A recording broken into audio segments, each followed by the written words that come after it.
In front of me is Motorola Moto G Pure, and today I would like to show you how you can change default apps on this Motorola.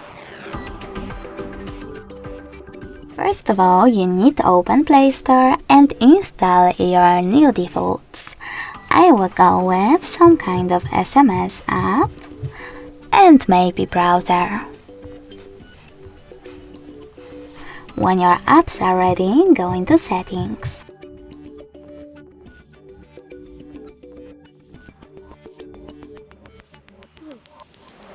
In Settings, you need to click on Apps section, tap on Default Apps, and tap on one of those sections that you wish to manage, in my case browser and SMS app.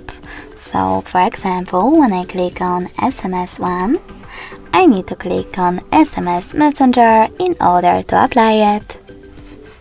And click on the back button. As you can see, after that, my default app has changed.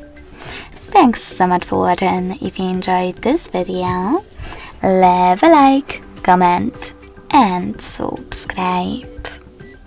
Bye!